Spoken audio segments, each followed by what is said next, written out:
Hai siswa, student, ketemu lagi dengan saya. Kali ini kita akan bahas materi tentang SQL Data Definition. Lanjut. Uh, Pada materi ini kita akan membahas tentang bagaimana kita akan mengubah suatu tabel. Setelah di sesi sebelumnya kita belajar mengenai bagaimana membuat suatu tabel, di sesi ini kita akan belajar bagaimana cara mengubah suatu tabel. Oke. Sebelumnya siswa dapat melihat struktur diagram database pada slide berikut ini, di mana pada database database university ini terdiri dari text, student, advisor, department, course, prerequisite, instructor, time slot, teachers, section, dan classroom sebagai entity. Oke. Setelah kita membuat tabel yang telah siswa coba pada pertemuan sesi sebelumnya, di sini kita akan belajar bagaimana mengubah tabel. Untuk mengubah tabel kita dapat menggunakan perintah alter table. Alter table pertama dapat digunakan untuk menambah kolom atau menambah atribut dari suatu tabel. Siswa dapat menggunakan perintah add a new column to a table. Di sini artinya siswa akan menambahkan kolom baru pada suatu tabel. Siswa dapat menambahkan satu kolom atau lebih dari satu kolom pada suatu tabel. Kedua, alter table dapat berarti drop a column from a table. Di sini artinya siswa akan menghapus suatu atribut yang telah siswa buat sebelumnya di dalam tabel. Siswa dapat menghapus satu atau lebih dari satu atribut yang ada atau yang telah siswa buat dalam satu table. Add a new table constraint di sini artinya adalah siswa dapat menambahkan constraint baru dari suatu tabel.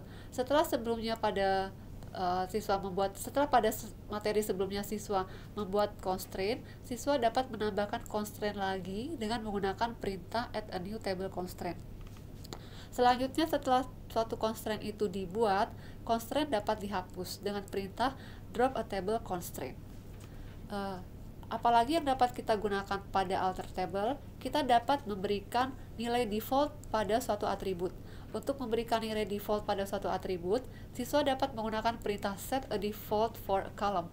Nilai default itu apa? Nilai default itu adalah suatu nilai yang akan diisikan kepada atribut secara otomatis jika siswa membiarkan atribut tersebut kosong.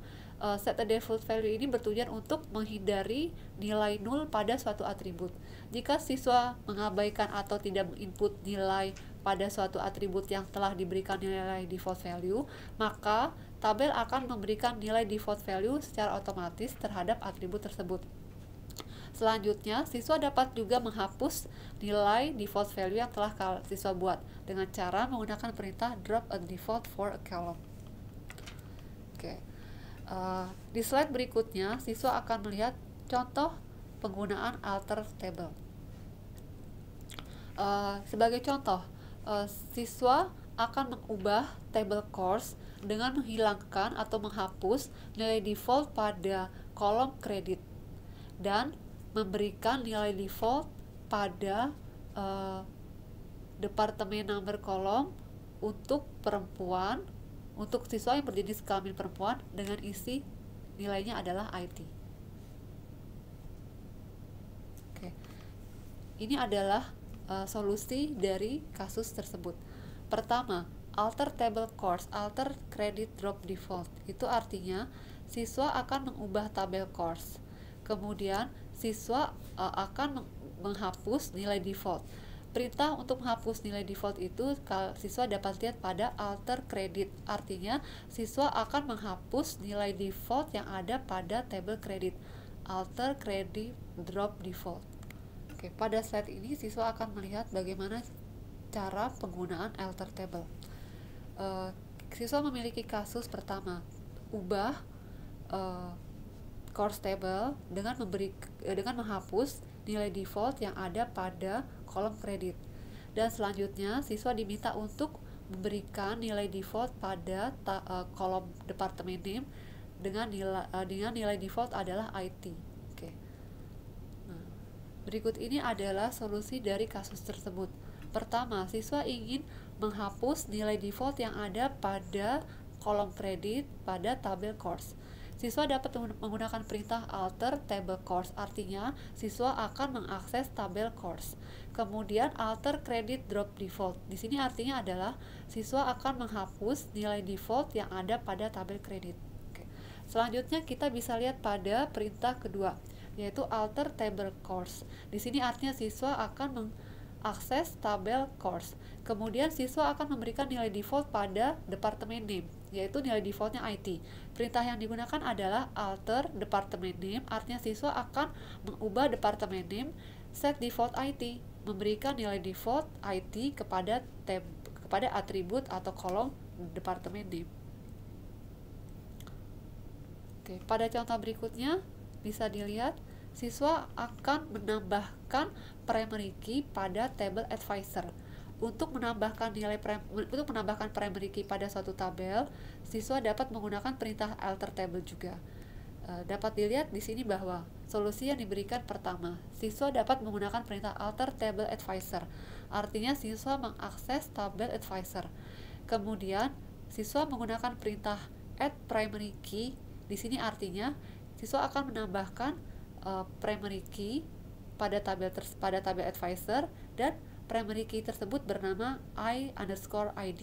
I_ID itu adalah primary key baru yang dimiliki oleh table advisor. Oke. Selanjutnya, siswa dapat juga mengubah nama dari suatu atribut yang ada di dalam suatu tabel.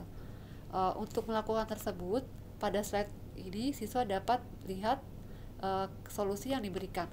Di sini pertama kita menggunakan perintah alter table course, artinya siswa akan mengakses tabel course. Artinya siswa akan menambahkan title pada table course sebagai atribut baru. Untuk menambahkan atribut baru, siswa dapat menggunakan perintah add kemudian diikuti nama atribut. Di sini add diikuti title, artinya atribut baru tersebut bernama title. Title tersebut memiliki tipe data varchar dan memiliki size atau ukuran sebesar 25 karakter dan tidak boleh kosong, tidak boleh nol. Untuk memungkinkan suatu atribut tidak boleh nol, siswa dapat memberikan perintah not null di sebelah kanan tipe data. Berikutnya, setelah kita bisa membuat tabel, mengubah tabel, siswa bisa juga untuk menghapus tabel. Perintah yang digunakan untuk menghapus tabel adalah drop table, kemudian diikuti oleh nama table. Ada dua pilihan yang bisa dipilih. Siswa dapat memilih restrict atau cascade. Jika siswa memilih cascade, artinya siswa akan menghapus tabel tersebut beserta semua tabel yang terkait dengan tabel yang siswa hapus. Jika siswa memilih restrict, artinya siswa hanya menghapus tabel tersebut saja dan tidak berdampak pada tabel lain yang memiliki kaitan dengan tabel yang siswa hapus. Ini adalah contoh perintah untuk menghapus tabel. Drop table course. Di sini artinya adalah siswa akan menghapus tabel course.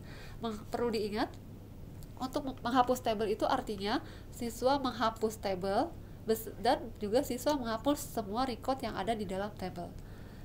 Sebelum menghapus tabel, mungkin siswa dapat perhatikan lebih dahulu apakah siswa akan menggunakan restrict atau cascade. Oke, demikian sesi hari ini. Terima kasih.